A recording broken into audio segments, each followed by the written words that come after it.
Hello guys. Good evening guys. Hello guys. Yung Baguio City guys. Yan yung akyatan ng akyatan ng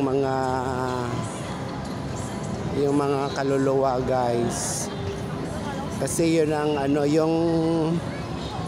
yung ulap na nasa Baguio City, yun yung pintuan ng Panginoon, si God. Diyan pumapasok yung mga yung pag may namatay na tao, yung kaluluwa niya pupunta sa Baguio City. Doon tinitingnan nila kung pwede sila makapasok doon sa pintuan ng Panginoon. Kasi yung walang kasalanan, diretso kaagad yan sa sa pintuan. Yan, makapasok kaagad. Pero yung mga masamang tao na kaluluwa, nandyan lang yan sa sa paligid ng Baguio City.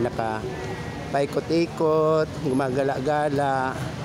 Kasi nga hindi sila makapasok. Lumabag kasi sila sa yung mga kriminal na namatay, yung mga rapist, yung gumagawa ng masama dito sa mundo.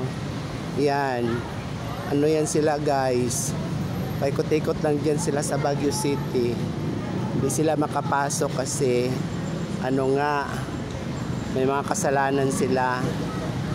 Yun. Yan yung Baguio City, yun ang pintuan ng Panginoon. At saka yun sa sa Taal Volcano, yung ulap doon, yun ang yung bintana ng Panginoon.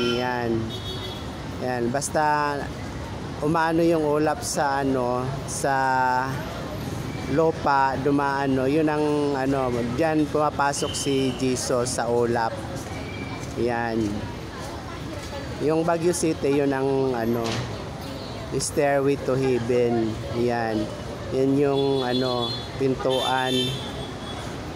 Yan ang hagdanan ng Panginoon, yung Stairway to Heaven. Yan yung Baguio City. Yun yung maraming mga bulaklak. Yan ang hardin ng Panginoon. Yan. Yun yung Baguio City guys. Yan, maraming umiikot-ikot na mga multo dyan, mga kaluluwa. Yung umiikot-ikot dyan, yung maraming kasalanan na hindi napatawad ng Panginoon kasi gumawa ng maraming kasalanan dito sa kapwa-tao. Yan. Diyan sila, umikot-ikot lang. Maraming multo dyan sa Baguio City. Yan. Yan guys. Okay, bye-bye guys. Thank you very much.